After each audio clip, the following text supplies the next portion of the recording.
Here are 8 steps for a seller to use to expedite sales. These are practical to make sure you can close the escrow as soon as possible. Number 1, get an environmental phase 1 before you start marketing, and certainly before going into escrow.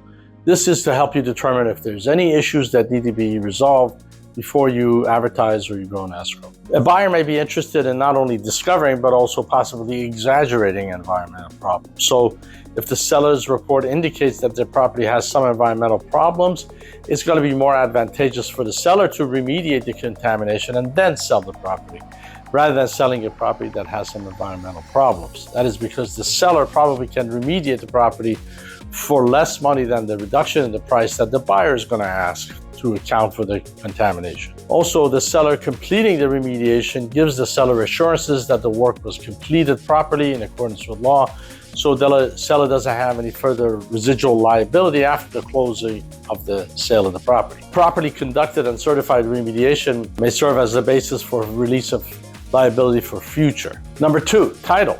Get a title report, look at the title report, make sure that the title is shown in the seller's name.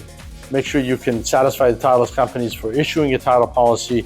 Make sure, for example, if there's a lien that's still of record that you think is paid off, get that lender to give a release to remove that lien before you start marketing the property, and resolve any other title issues in advance of marketing, or certainly before you go into escrow. Number 3, get all the property information together before you start marketing it. Collect all of the available information that you're going to be required to disclose to the buyer. For example, the financial information, leases, environmental reports, soil reports, physical inspection reports, termite reports, surveys, plans, permits, and warranties. By delivering all this information to the buyer all at once and as early as possible in the negotiation process, seller will be able to shorten the buyer's due diligence period significantly.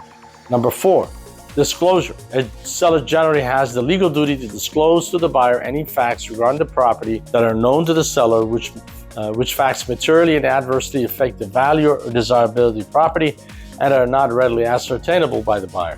Seller should prepare a written disclosure before listing or marketing the property to be able to provide that to the buyer at the opening of escrow, or even before. Get all the leases together. That's number 5. That's to confirm the rent, the term, and all other aspects of the property's leases. That's what a buyer is going to ask for.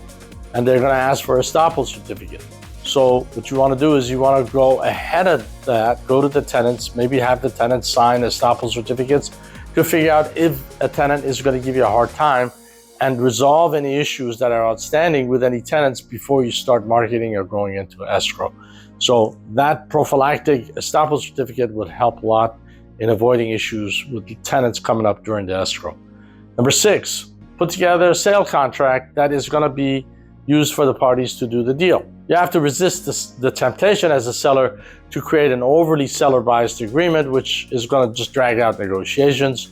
Sellers should make the contract balanced by incorporating in the sale contract the buyer's reasonable responses, which the seller can anticipate. And this is to make sure that you have a quick signing of the agreement and you can open escrow quickly. Number 7, set up a delivery portal. Set up a Dropbox or another method for providing the due diligence documents to the buyer. Have the buyer sign a non-disclosure agreement up front, then provide access to the due diligence materials to the buyer. Number 8, if you can, seller should consider providing financing to the buyer, which has certain advantages to the seller and to the buyer. By providing seller financing, seller may be able to defer paying taxes on some of the gain from the sale of the property by using the installment sale method of reporting the gain from the sale. For a buyer, seller financing is typically less expensive than traditional financing sources. Also, seller usually does not charge the buyer any points, origination fees, or similar costs customarily charged by institutional lenders. Seller financing is flexible and can be structured by the parties to meet the particular requirements of the seller or the buyer.